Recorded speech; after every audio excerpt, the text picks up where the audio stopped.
Hello friends, welcome back to my YouTube channel Shiksha digital studio. आज के video में हम क्वेश्चन आंसर प्रैक्टिस सीरीज के अंतर्गत दिल्ली सल्तनत से संबंधित प्रश्नों को देखेंगे जो एग्जाम की दृष्टि से बहुत ही महत्वपूर्ण हैं। तो चलिए शुरू करते हैं, लेकिन वीडियो में आगे बढ़ने से पहले अगर अभी तक आपने मेरे चैनल को सब्सक्राइब नहीं किया है तो इसे सब्सक्राइब करें, शेयर करें तथा बेल आइकन प्रेस करना बिल्कुल न भूलें, जिससे आपको मेरे आगे आने वाले सभी वीडियोज़ की नोटिफिकेशन प्राप्त हो सके। तो चलिए अब शुरू करते हैं अपना वीडियो मध्यकालीन भारत यानी कि दिल्ली सल्तनत से संबंधित प्रश्नोत्तर। इसमें सबसे पहला प्रश्न है, इस्लाम धर्म के संस्थापक कौन थे? तो इस्लाम धर्म के जो संस्थापक थे वो मोहम्मद साहब थे, जिन्होंने मक्का में इसकी स्थापना की थी। अगला प्रश्न है, जवाबित क्या है? तो जवाबित क्या होते थे? जो कुरान के धार्मिक कानून हैं उन्हें जवाबित कहते थे। अगला प्रश्न है, क्रोनोलॉजी ऑफ एंशियंट नेशन पुस्तक का लेखक कौन है? तो इसका जो लेखक है वो अल-बरूनी है। अगला प्रश्न है, मोहम्मद साहब की जीवनी किसने लिखी है? तो मोहम्मद साहब की जीवनी जियाउद्दीन बर्नी ने लिखी है। अगला प्रश्न है, मोहम्मद साहब की जीवनी का नाम क्या है? तो मोहम्मद साहब की जीवनी का नाम नात-ए-मोहम्मदी है। अगला प्रश्न है, दुनिया का पहला सुल्तान कौन था? दुनिया का पहला सुल्तान महमूद गजनबी था।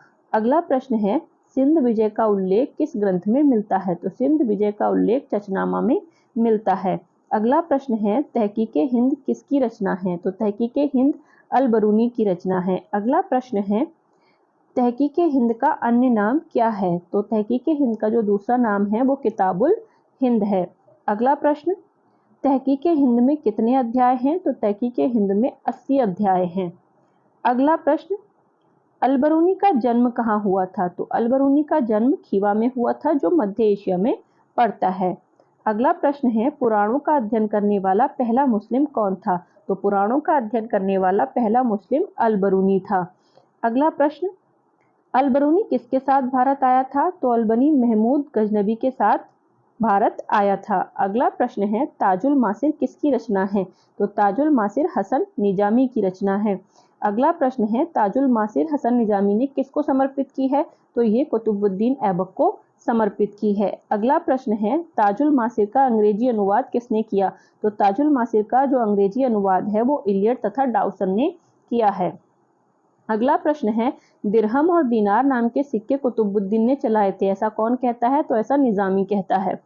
अगला प्रश्न है, तबकाते नासरी किसकी रचना है? तो तबकाते नासरी मिनहाज उस सिराज की रचना है। अगला प्रश्न, व्यापारिक चौकियों का उल्लेख किसने किया है? तो व्यापारिक चौकियों का जो उल्लेख है वो मिनहाज उस सिराज ने किया है। अगला प्रश्न है, तबकाते नासरी किसे समर्पित है? तो तबकाते नासरी नसरुद्दीन महमूद को समर्पित है। अगला प्रश्न है, फतवाए जहांदारी किसकी रचना है? फतवाए जहांदारी जियाउद्दीन बर्नी की रचना है। अगला प्रश्न, फतवाए जहांदारी का अन्य नाम क्या है? तो फतवाए जहांदारी का अन्य नाम तारीखे फिरोजशाही है। अगला प्रश्न है, तारीखे फिरोजशाही की भाषा क्या है? तो तारीखे फिरोजशाही की जो भाषा है वो फारसी है। अगला है, प्रत्येक हिंदू का घर टकसाल बन गया था, यह कथन किसका है? ये मोहम्मद बिन तुगलक के समय की बात है, तो ये कथन बर्नी का है। अगला प्रश्न है, मोहम्मद बिन तुगलक को दयालु एवं रक्त पिपासु किसने कहा है? तो ये बर्नी ने कहा है। अगला प्रश्न है, तारीखे फिरोजशाही का लेखक कौन है? तो तारीखे फिरोजशाही का जो लेखक है वो शमसे सिराज अफीक है। अगला प्रश्न है, दोआब से 80 लाख टका की आय होती थी और दिल्ली का राजस्व 6 करोड़ 85 लाख तक पहुंच गया था, यह जो कथन है वो किसने कहा है? तो यह कथन कहा है आपके फिरोज शाह तुगलक के समय पर, यानी कि फिरोज शाह तुगलक के समय पर काफी अच्छी आय होती थी। उसके बाद अगला प्रश्न है, फुतुह उस सलातीन का लेखक कौन है? तो फुतुह उस सलातीन का जो लेखक है वो मलिक इसामी है। अगला प्रश्न है, मोहम्मद बिन तुगलक को इस्लामी दुनिया का सबसे बड़ा बुद्धिमान मूर्ख किसने कहा है? तो ये इसामी ने कहा है। अगला प्रश्न है, तारीख-ए यामिनी किसकी पुस्तक है? तो तारीख-ए यामिनी उतबी की पुस्तक है। अगला प्रश्न है, उतबी किसका दरबारी इतिहासकार था? तो उतबी महमूद गजनबी का दरबारी इतिहासकार था। अगला प्रश्न है, तारीख-ए मसूदी का लेखक कौन है? तो तारीख-ए मसूदी का लेखक बैहाकी है। अगला प्रश्न है पूर्वी पेप्स की उपाधि किसे प्राप्त है? तो पूर्वी पेप्स की जो उपाधि है वो बेहाकी को प्राप्त है और इसको दी किसने थी? तो इसको लेनपुल ने दी थी। अगला प्रश्न है सैयद वंश का एक मात्र समकालीन ग्रंथ कौन सा है? तो उसका नाम है तारीखे मुबारक शाही। अगला प्रश्न है इब्न बतूता की पुस्तक कौन सी है? तो इब्न बतूता की पुस्तक का नाम है रेहला। अगला प्रश्न है रेहला किस भाषा की पुस्तक है? तो रेहला अरबी भाषा में लिखी गई है। अगला प्रश्न है सल्तनत काल की डाक व्यवस्था का वर्णन किसने दिया है? तो सल्तनत काल में जो डाक व्यवस्था थी उसका वर्णन रेहला में दिया गया है, जो दिया है इब्न बतूता ने। अगला प्रश्न है इब्न बतूता कहाँ का निवासी था? तो इब्न बतूता मोरक्को का निवासी था, जो उत्तरी अफ्रीका का देश है। अगला प्रश्न है इब्न बतूता किसके शासनकाल में काजी के पद पर रहा? तो ये मोहम्मद बिन तुगलक के काल में काजी के पद पर 8 वर्षों तक रहा था। अगला प्रश्न है रिजाउल इंशा क्या है? तो रिजाउल इंशा महमूद गवां के पत्रों का संकलन है। अगला प्रश्न है महमूद गवां किसका मंत्री था? तो ये बहमनी सल्तनत का मंत्री था। अगला प्रश्न है तारीख रशीदी का लेखक कौन है? तो तारीख रशीदी का लेखक मिर्जा हैदर है। अगला प्रश्न है तारीख रशीदी की विषय वस्तु क्या है, किस पर वो लिखी गई है? तो उसमें कश्मीर का इतिहास वर्णित है। अगला प्रश्न है भारत आने वाले मुस्लिम विद्वान कौन कौन से थे? तो सुलेमान, अल मसूदी और अल बरूनी, ये तीनों भारत आने वाले मुस्लिम विद्वान थे और ये इसी क्रम में आए थे। अगला प्रश्न है कलिला व दिमना किसका अरबी अनुवाद है? तो कलिला और जो दिमना है वो पंचतंत्र का अरबी अनुवाद है। अगला प्रश्न है तूतीय हिंद किसे कहा जाता है? तो तूतीय हिंद आमिर खुसरो को कहा जाता है। अगला प्रश्न आमिर खुसरो का जन्म कहाँ हुआ था? तो आमिर खुसरो का जन्म एटा में पटियाली गांव में हुआ था। अगला प्रश्न है तरकुल्ला किसकी उपाधि है? तो तरकुल्ला आमिर खुसरो को ही कहते हैं। अगला प्रश्न खड़ी बोली का आविष्कारक किसे माना जाता है? तो ये भी आमिर खुसरो को माना जाता है। अगला प्रश्न है पहेलियों और मुकरियों का आविष्कारक कौन है? तो वो भी आमिर खुसरो ही है। अगला प्रश्न है किरानो सादेन किसकी रचना है? तो ये आमिर खुसरो की रचना है। इसके अलावा मलिक छज्जू के विद्रोह का वर्णन जो जलालुद्दीन खिलजी के टाइम पे होता है, उसका जो वर्णन है वो किस पुस्तक में मिलता है? तो वो आमिर खुसरो की मिफ्ताह उल फुतूह में मिलता है। अगला प्रश्न है अलाउद्दीन की विजयों का वर्णन किस में मिलता है? तो ये खजानुल फुतूह में मिलता है। अगला प्रश्न आमिर खुसरो ने आसिका किसके कहने पर लिखी? तो ये खिज्र खां के कहने पर लिखी थी और खिज्र खां कौन था? अलाउद्दीन का पुत्र था। अगला प्रश्न है खिज्र खां और देवल देवी की प्रेम कथा किस ग्रंथ में वर्णित है? तो ये आशिका में वर्णित है, जिसको उसने खिज्र खां के कहने पर ही लिखा था। अगला प्रश्न है जो आशिका की शैली है वो कौन सी है? तो ये काव्य शैली में लिखा गया ग्रंथ है। अगला प्रश्न है भारत की जलवायु और पशु पक्षी एवं धार्मिक क्रियाकलापों का वर्णन किस ग्रंथ में मिलता है? तो यह आमिर खुसरो के नूह सिपेहर में मिलता है। अगला प्रश्न है नूह सिपेहर किसकी रचना है? तो यह आमिर खुसरो की रचना है। अगला प्रश्न है आमिर खुसरो की अंतिम मनसबी कौन सी है? तो तुगलकनामा वो ग्रंथ है जो उसने सबसे अंत में लिखा था। इसके अलावा आमिर खुसरो की सूफी मत पर लिखी गई कौन सी पुस्तक है? तो उस पुस्तक का नाम है एजाज सुखरवी। अगला प्रश्न है बुगरा खां तथा कैकुबाद के मिलन का वर्णन किस पुस्तक में है? तो बुगरा खां तथा कैकुबाद के मिलन का जो वर्णन है वो किरानुस सादेन में है। अगला प्रश्न है फारसी लेखन की नई शैली यानी कि सबक हिंदी का जन्मदाता कौन था? तो वो भी आमिर खुसरो ही था। अगला प्रश्न है सिंध पर आक्रमण के समय सिंध का शासक कौन था? तो उस समय सिंध का शासक दाहिर था। अगला प्रश्न है मोहम्मद बिन कासिम ने भारत पर कब आक्रमण किया? तो मोहम्मद बिन कासिम ने 712 ईस्वी में भारत पर आक्रमण किया था। अगला प्रश्न भारत में जजिया लगाने वाला जो पहला व्यक्ति था वो कौन था? तो वो मोहम्मद बिन कासिम था। अगला प्रश्न है भारत पर सर्वप्रथम आक्रमण करने वाला मुस्लिम? तो वो भी मोहम्मद बिन कासिम ही था। अगला प्रश्न है मोहम्मद बिन कासिम को भारत पर आक्रमण करने के लिए भेजा किसने था? तो इसको इराकी गवर्नर अल हज्जाज ने भारत पर आक्रमण के लिए भेजा था। अगला प्रश्न है भारत में इस्लामी राज्य स्थापित करने का श्रेय किसे जाता है? तो यह तुर्कों को जाता है, क्योंकि अरब भारत के अंदर तक नहीं आ पाए थे। उसके बाद अगला प्रश्न है भारत की भूमि के अंदर तक प्रवेश करने वाला जो आक्रमणकारी था वो कौन था? तो वह तुर्क आक्रमणकारी महमूद गजनवी था।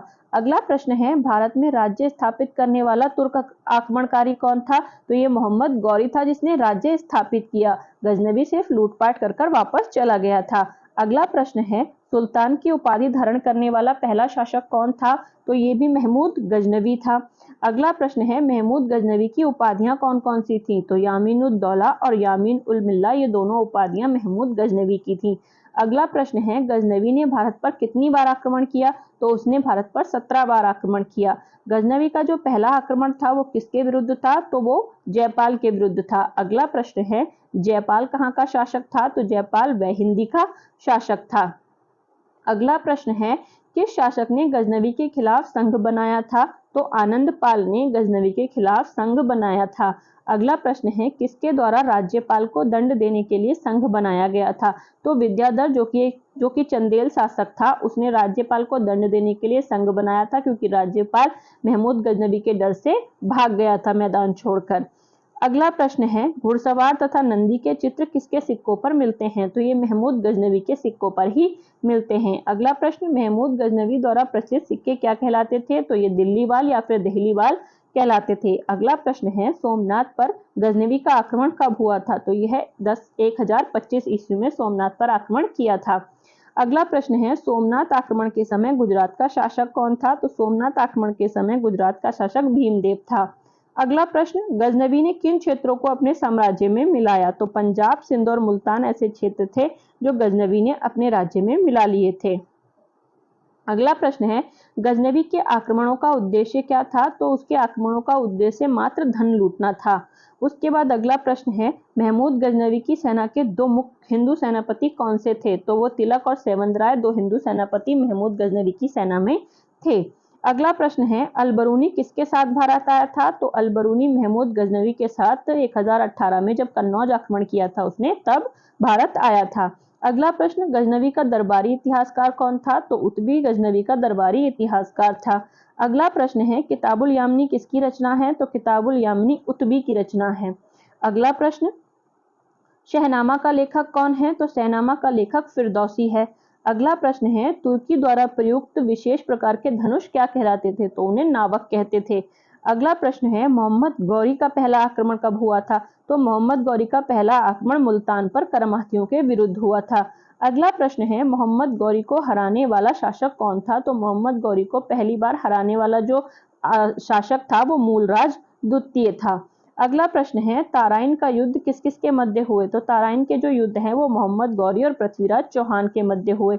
अगला प्रश्न है, पृथ्वीराज चौहान यानी कि राय पिथौरा यानी कि जो पृथ्वीराज चौहान तृतीय, जिसको राय पिथौरा भी कहते थे, उसकी मृत्यु कैसे हुई? तो उसकी मृत्यु ताराइन के द्वितीय युद्ध में हुई थी, क्योंकि ताराइन के प्रथम युद्ध में उसने गौरी को हरा दिया था। अगला प्रश्न है, ताराइन के युद्ध कब कब हुए? तो ताराइन के युद्ध पहला 1191 में और दूसरा 1192 में हुआ। अगला प्रश्न है, मोहम्मद गौरी ने भारत में अपने विजित प्रदेशों का दायित्व किसे सौंपा? तो उसने अपने विजित प्रदेशों का जो दायित्व था वो कुतुबुद्दीन ऐबक को सौंपा। अगला प्रश्न है, कन्नौज का युद्ध किसके मध्य हुआ? तो कन्नौज का युद्ध मोहम्मद गौरी और जयचंद के मध्य हुआ। अगला प्रश्न है, मोहम्मद गौरी का कालिंजर अभियान किसके विरुद्ध था? तो मोहम्मद गौरी का कालिंजर अभियान परमर्दी देव के विरुद्ध था।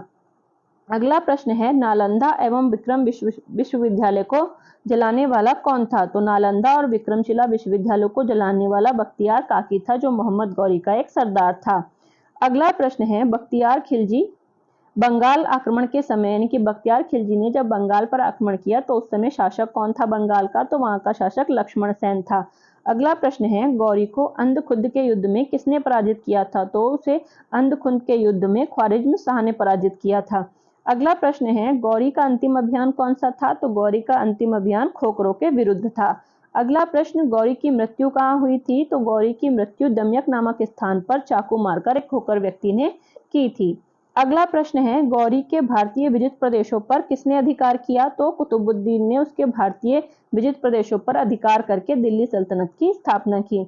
अगला प्रश्न है, किसके सिक्कों पर देवी लक्ष्मी की आकृति बनी है? तो मोहम्मद गौरी के सिक्कों पर देवी लक्ष्मी की आकृति बनी है। अगला प्रश्न, दिल्ली सल्तनत के अंतर्गत कितने राजवंशों ने शासन किया? तो दिल्ली सल्तनत के अंतर्गत 5 राजवंशों ने शासन किया, जिसमें पहले है गुलाम वंश, फिर है खिलजी वंश, फिर है तुगलक वंश, उसके बाद है सैयद वंश और उसके बाद है लोधी वंश। और लोधी वंश के अंतिम शासक को मारकर जो बाबर है वो मुगल वंश की स्थापना करता है। अगला प्रश्न है, दिल्ली सल्तनत में सर्वाधिक समय तक शासन करने वाला जो राजवंश है वो कौन सा था? तो ये तुगलक वंश है, जिसने सर्वाधिक समय तक शासन किया। उसके बाद अगला प्रश्न है, दिल्ली सल्तनत में सबसे कम समय तक शासन करने वाला वंश कौन सा है? तो यह खिलजी वंश है, जिसने सबसे कम समय तक शासन किया। अगला प्रश्न है गुलाम वंश की स्थापना किसने की थी? तो गुलाम वंश की स्थापना कुतुबुद्दीन ऐबक ने की थी। अगला प्रश्न, गुलाम वंश का जो वास्तविक संस्थापक था वो कौन था? तो वो इल्तुतमिश था, क्योंकि स्थापना तो कुतुबुद्दीन ऐबक ने की थी, लेकिन वो ज्यादा कार्य कर नहीं पाया। बाद में उसको जो संस्थापित रूप था वो इल्तुतमिश ने दिया, इसलिए उसे वास्तविक संस्थापक कहते हैं। अगला प्रश्न है दास वंश को मामलूक वंश नाम किसने दिया? तो ये हबीबुल्लाह ने दिया। अगला प्रश्न है मामलूक का अर्थ क्या होता है? तो मामलूक का अर्थ होता है आजाद माता पिता की संतान। अगला प्रश्न है दिल्ली को राजधानी बनाने वाला सल्तनत कालीन शासक कौन था? तो वो इल्तुतमिश था। अगला प्रश्न है लाख बख्श किसकी उपाधि थी? तो लाख बख्श कुतुबुद्दीन की उपाधि थी। इसके अलावा इसकी अन्य उपाधियां पील बख्श, हातिम द्वितीय और कुरान ख्वां भी थी। अगला प्रश्न है ऐबक ने अपना मुख्यालय कहाँ बनाया था? तो ऐबक ने अपना मुख्यालय इंद्रप्रस्थ को बनाया था। अगला प्रश्न चौगान खेलते समय किसकी मृत्यु हुई थी? तो कुतुबुद्दीन ऐबक की मृत्यु ही चौगान खेलते समय हुई थी। अगला प्रश्न है कुब्बतुल इस्लाम मस्जिद का निर्माण किसने कराया? तो कुतुबुद्दीन ने कुब्बतुल इस्लाम मस्जिद का निर्माण कराया था। अगला प्रश्न है कुतुब मीनार का निर्माण किसकी स्मृति में कराया गया? तो कुतुब मीनार का निर्माण कुतुबुद्दीन बख्तियार काकी की स्मृति में कराया गया। अगला प्रश्न है 2.5 दिन का झोपड़ा किसने बनवाया था? तो 2.5 दिन का झोपड़ा कुतुबुद्दीन ने अजमेर में बनवाया था। अगला प्रश्न है कुतुब मीनार का कार्य किसने पूरा कराया था? तो कुतुब मीनार का कार्य इल्तुतमिश ने पूरा कराया था। अगला प्रश्न है शासक बनने से पहले इल्तुतमिश कहाँ का सूबेदार था? तो शासक बनने से पहले इल्तुतमिश बदायूं का सूबेदार था। अगला प्रश्न है आमिर उल उमरा किसकी उपाधि थी? तो आमिर उल उमरा इल्तुतमिश की उपाधि थी। अगला प्रश्न खलीफा से अधिकार पत्र प्राप्त करने वाला दिल्ली का पहला सुल्तान कौन था? तो खलीफा से अधिकार पत्र प्राप्त करने वाला दिल्ली का पहला सुल्तान इल्तुतमिश था। अगला प्रश्न राजधानी को लाहौर से दिल्ली ले जाने वाला दिल्ली सल्तनत का पहला सुल्तान कौन था? तो यह भी इल्तुतमिश था, जो राजधानी को लाहौर से दिल्ली लाया था। अगला प्रश्न है ताराइन के तृतीय युद्ध यानी कि जो 15 से 16 के मध्य हुआ वो किस किस के मध्य हुआ था? तो वो इल्तुतमिश तथा याल्दौज के मध्य हुआ था। अगला प्रश्न है मंगोलों का प्रथम आक्रमण किसके काल में हुआ? तो मंगोलों का प्रथम आक्रमण इल्तुतमिश के काल में हुआ। अगला प्रश्न है महाकाल मंदिर को किसने ध्वस्त किया था? तो महाकाल मंदिर को इल्तुतमिश ने ध्वस्त किया था। अगला प्रश्न है इल्तुतमिश का अंतिम अभियान किसके विरुद्ध था? तो इल्तुतमिश का अंतिम अभियान खोखरों के विरुद्ध था। अगला प्रश्न तुर्काने चहलगामी का गठन किसने किया था? तो तुर्काने चहलगामी का गठन इल्तुतमिश ने किया था। अगला प्रश्न तुर्काने चहलगामी था क्या? तो तुर्काने चहलगामी 40 गुलाम सरदारों का एक संगठन था। अगला प्रश्न है भारत में एकता प्रणाली का जनक किसे माना जाता है? तो भारत में एकता प्रणाली का जो जनक है वो इल्तुतमिश को माना जाता है। अगला प्रश्न है दोआब के आर्थिक महत्व को समझने वाला दिल्ली का पहला सुल्तान कौन था? तो दिल्ली का पहला सुल्तान जिसने दोआब के आर्थिक महत्व को समझा वो इल्तुतमिश ही था। अगला प्रश्न है स्थायी सेना का निर्माण करने वाला या स्थायी सेना रखने वाला जो दिल्ली का पहला सुल्तान था वो कौन था? इल्तुतमिश था। अगला प्रश्न है न्याय के लिए अमीर दाद पदाधिकारी की नियुक्ति करने वाला सुल्तान?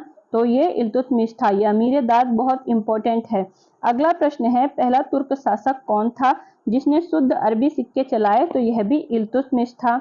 अगला प्रश्न है चांदी का टका और तांबे का जीतल नामक 2 सिक्के चलाने वाला कौन था? तो यह भी इल्तुतमिश था। अगला प्रश्न है दिल्ली सल्तनत में सिक्कों पर टकसाल का नाम अंकित कराने की प्रथा किसने शुरू की थी? तो यह भी इल्तुतमिश ने शुरू की थी। अगला प्रश्न है शिव का नंदी और चौहान घुड़सवार किसके सिक्कों पर अंकित था? तो यह भी इल्तुतमिश के सिक्कों पर अंकित था। अगला प्रश्न है कुतुब मीनार का निर्माण किसने पूरा कराया था? तो कुतुब मीनार का निर्माण इल्तुतमिश ने पूरा कराया था। इसके बाद अगला प्रश्न है कुतुब मीनार का निर्माण और तारकिन का दरवाजा दोनों का निर्माण किसने कराया था? तो इल्तुतमिश ने कराया था। अगला प्रश्न है भारत में मकबरा निर्माण का श्रेय किसे जाता है? तो यह इल्तुतमिश को ही जाता है। अगला प्रश्न है सुल्तानगढ़ी का मकबरा किसने निर्मित कराया? तो इल्तुतमिश ने ही निर्मित कराया था। अगला प्रश्न है मदरसा-ए मुइज्जी जो गौरी के नाम पर बनाया गया था वो किसने निर्मित कराया? तो ये भी इल्तुतमिश ने निर्मित कराया। अगला प्रश्न है रुकनुद्दीन की मां कौन थी? तो रुकनुद्दीन की जो मां थी वो शाह तुर्कान थी। अगला प्रश्न है रजिया किसकी हत्या करके शासक बनी? तो रजिया रुकनुद्दीन फिरोज शाह की हत्या करके शासक बनी। अगला प्रश्न है उम्दत उल निस्वा किसकी उपाधि थी, तो ये रजिया की उपाधि थी। अगला प्रश्न है इल्तुतमिश ने अपना उत्तराधिकारी किसे बनाया था, तो उसने रजिया को अपना उत्तराधिकारी नियुक्त किया था। अगला प्रश्न रजिया ने किससे विवाह किया था, तो रजिया ने अल्तुनिया से विवाह किया था। अगला प्रश्न है जमालुद्दीन याकूत कौन था, तो जमालुद्दीन याकूत एक अबिसीनियाई गुलाम था। अगला प्रश्न है जमालुद्दीन याकूत को रजिया ने कौन सा पद दिया था, तो रजिया ने उसे आमिर आखुर पद दिया था। अगला प्रश्न है रजिया का सबसे बड़ा विरोधी कौन था, तो रजिया का सबसे बड़ा विरोधी इल्तुतमिश का वजीर जुनैदी था। अगला प्रश्न है रजिया की मृत्यु कहाँ हुई, तो रजिया की मृत्यु कैथल में हुई। अगला प्रश्न है नायाब मुमलकित पद किसने सृजित किया था, तो ये मुइजुद्दीन बहराम शाह के समय उसने ही सृजित किया था। अगला प्रश्न है सर्वप्रथम नायाब मुमलकित बनने वाला व्यक्ति कौन था, तो वो एतगीन था। अगला प्रश्न है हरे राजमहल में किसका राज्यारोहण हुआ, तो नसीरुद्दीन महमूद का जो राज्यारोहण था वो हरे राजमहल में हुआ था। अगला प्रश्न है कैसरे फिरोज नामक दरबार किसने लगाया, तो कैसरे फिरोज नामक दरबार नसरुद्दीन शाह ने लगाया था। अगला प्रश्न है कौन कुरान की नकल किया करता था, तो नसरुद्दीन महमूद कुरान की नकल किया करता था। अगला प्रश्न है सिराज ने दिल्ली का आदर्श सुल्तान किसे कहा है, तो मिन्हाज उस सिराज ने नसरुद्दीन महमूद को ही दिल्ली का आदर्श सुल्तान कहा है। अगला प्रश्न है मिन्हाज उस सिराज ने तबकाते नासरी किसे समर्पित की है, तो मिन्हाज उस सिराज ने तबकाते नासरी नसरुद्दीन महमूद को ही समर्पित की है। अगला प्रश्न है नसरुद्दीन ने बलबन को कौन सी उपाधि दी थी, तो नसरुद्दीन ने बलबन को उलूग खां की उपाधि प्रदान की थी। अगला प्रश्न है हलाकू खां जो मंगोल था उसका आक्रमण किसके समय हुआ था, तो नसरुद्दीन महमूद के समय हलाकू खां का आक्रमण हुआ था। अगला प्रश्न है बंगाल किसके समय दिल्ली सल्तनत के प्रभुत्व से निकल गया, तो यह नसरुद्दीन महमूद के समय ही दिल्ली सल्तनत के प्रभुत्व से निकल गया। अगला प्रश्न है बलबन किस वंश का शासक था, तो बलबन इरवली वंश का शासक था। अगला प्रश्न है बलबन की उपाधियां क्या थी, तो उलूग खां, जिल्ले इलाही और नियाबत खुदाई ये उसकी उपाधियां थी। अगला प्रश्न है बलबन ने स्वयं को किस वंश का बताया, तो उसने स्वयं को अफरासियाब के वंशज बताया।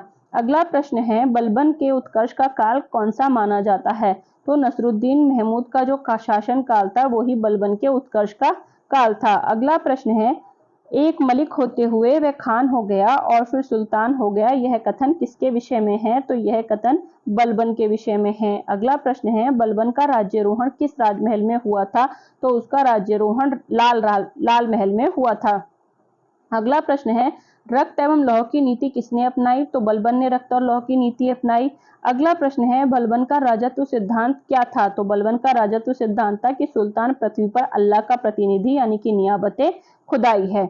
अगला प्रश्न है सुल्तान का पद निरंकुशता का सजीव प्रतीक है, यह कथन किससे संबंधित है, तो यह बलबन से संबंधित है। अगला प्रश्न है सिजदा तथा पैबोस की प्रथा किसने शुरू की थी, तो सिजदा और पैबोस की जो प्रथा थी वो बलबन ने ही शुरू की थी। अगला प्रश्न है बलबन ने किस ईरानी त्योहार को मनाना शुरू किया था, तो उसने नौरोज नामक ईरानी त्योहार को मनाना शुरू किया था। अगला प्रश्न है तुर्काने चहलगामी का दमन किसने किया था, तो बलबन ने तुर्काने चहलगामी का दमन किया था और बलबन स्वयं भी इसका सदस्य रह चुका था।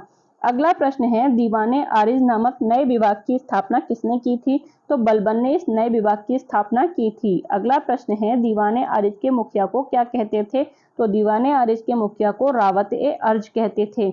अगला प्रश्न है तुगरिल खां का विद्रोह किसके समय हुआ था, तो तुगरिल खां का विद्रोह बलबन के समय हुआ था।